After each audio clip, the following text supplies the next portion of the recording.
So welcome to the next tutorial of ethical hacking and penetration testing with Kali Linux. So I have told you in the previous tutorial about anonymous footprinting, pseudo anonymous footprinting, and loads of other stuff. So you might be thinking that why footprinting is much important, but you must have already have had some random idea as to why it is that important and what kind of strategy it is exactly. So it allows in terms of security for companies, it allows attackers to know about the complete security posture of the organization, and it is not good, trust me guys. It reduces the attacker's area to specific range of IP address, network, domain names, even remote access. It even allows them to build their own information database about the target's organization security and their weakness to take appropriate action. And it is also easy for them to get the actual environment they are going to break, and they can also go ahead and create a home environment in the same way that they have in the organization. So for attackers to build a hacking strategy, there are a few things. That is knowing security posture, performing footprinting on target organization in a systematic and a methodological manner. They will be able to get information or complete profile of the organization's security posture. It will also go ahead and reduce their area of attack because they will get a specific amount of IP addresses within which they know that okay, this company has only uses this set of IP addresses, and it will be easier for them to go ahead and hack into them because he already knows what can be. So he just have to guess some specific random things, and by doing a good amount of social engineering, he will even get that.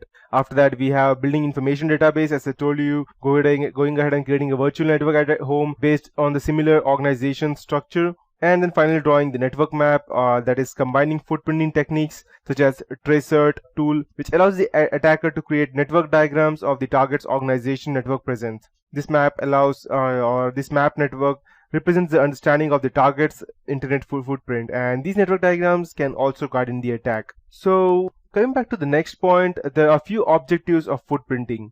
So these objectives, the major objectives of footprinting include collecting the target's network information, system information, and the organization information. And by carrying out footprinting at various network levels, you can gain information such as network blocks, network services, application, system architecture, intrusion detection systems, specific IP addresses, access controls, and many more. And with footprinting, information such as employee names, phone numbers, contact addresses, designations, work experience, and even the employee ID and what is their ID and what is specific amount of salary they get, even each and everything can be obtained. So the first thing that a hacker would do would be to collect information. That would be its objectives. The network information can be gathered by performing a Whois database analysis or trace routing, and it includes domain name, internal domain names, network blocks, IP addresses of reachable system, rogue websites or private websites, TCP and UDP services that the company is running, their access control mechanisms, that is ACLs, and networking protocols, VPN access points, intrusion detection system and how they detect and how they are running on which protocols, analog or digital telephone numbers, authentication mechanisms, and system enumeration. So these things come under the collecting network information. After that, we have the collecting system information such as the users and group names. And if you go and check into an organization, they don't have any specific names such as the users they have. The username is almost the same. Let's say for my PC, let's say if the name of my company is let's say XYZ, or let me take a specific random name, let's say Mercedes for example. So the name of my company is Mercedes. So the name of the system's users would be Mercedes 1, Mercedes 2, Mercedes 3, and or Mercedes hash PRO1, Mercedes hash PRO2. So it's quite easy to gather. Even if you get one specific user's name, it will be easier to guess the other user's name. And by that you can also get the group names, system banners, routing tables, their SMB information, system architecture as to which system and they are using, and they will be able to go ahead and try to override the hardware by if they get access to the hardware, then getting remote access to the system machine, system names, and passwords. So after they collect the system information, that final thing would be to gather the organization's information, which would be the employee details, organization's websites, company directory, location details, addresses, phone numbers, backgrounds of organization, news articles, and all these things.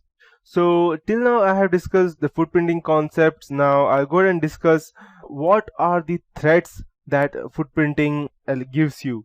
The footprinting threat section familiarizes you with the threats associated with footprinting such as social engineering, system and network attacks, and corporate espionage. These include attackers gathering valuable system and network information such as account details, operating system, installed applications, network components, servers, and many more. And these finally lead to business loss. So the first and the foremost important thing would be social engineering, because it is if any other attack fails, such as let's say if you have an updated Windows 8, or if in your PC, organization you're not at all using any version of Windows, which is quite not possible, but let's say to be secure you're only using Linux, so that you don't have to let's say worry about any person hacking your organization. Or if you have applied each and every patch of Linux, Ubuntu or Fedora, whichever you're using, or even Red Hat, but still hackers can gain access via social engineering. So what is social engineering? Social engineering means without using any intrusion methods, hackers can directly or indirectly collect information through persuasion or any other means, and the crucial information gathered by the hackers and the employers without their consent.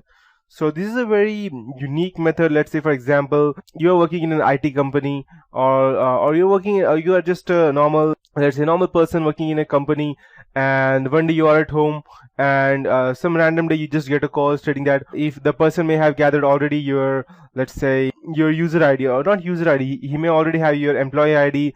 Yeah, he may have gathered there by just looking over you when you're just going ahead and crossing your subway line on the road, and he has your employee ID. So he will just call you and tell you, hello sir, I'm calling you from this company. That means the same company in which you are working. Let's say your name is Adam and you're working for an XYZ company, and this guy sees you and he wants to hack your organization, and so he gathers all the information. So he sees you passing on the road with your ID in your neck, and your employee ID is ABCD@123, let's say, for example.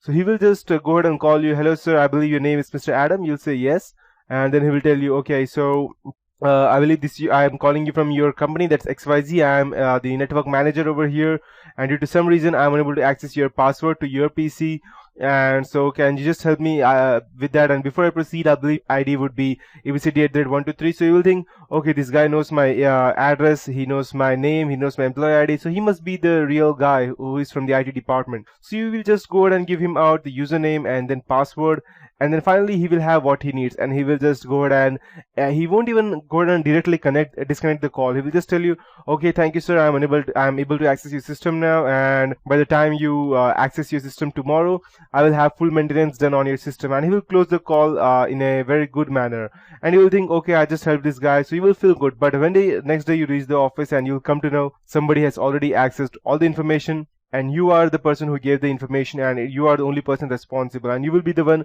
who will be serving jail time, or perhaps you may not even get another job because of your insecurity that you performed.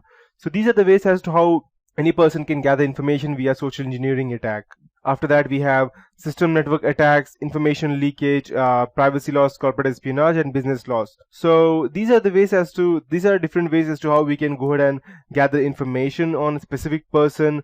We are using loads of other techniques, and yes. After that, we have footprinting tools, which I will be showing you some practical stuff as to how we can go ahead and gather information. And the most important one is, which I will be showing you later on, would be the Google hacking database. You won't even need any kind of specific tool to hack into any stuff. You would just need a computer. You won't even need any software to install. You won't even need the administrator right to go ahead and just gather information. You just need a computer with the internet access, and just the access of Google is more than enough for you. So yes, so I will be teaching you that in the next tutorial. That is it for this tutorial. In the next tutorial, I'll be teaching you about the footprinting tools and gathering information via Google hacking database.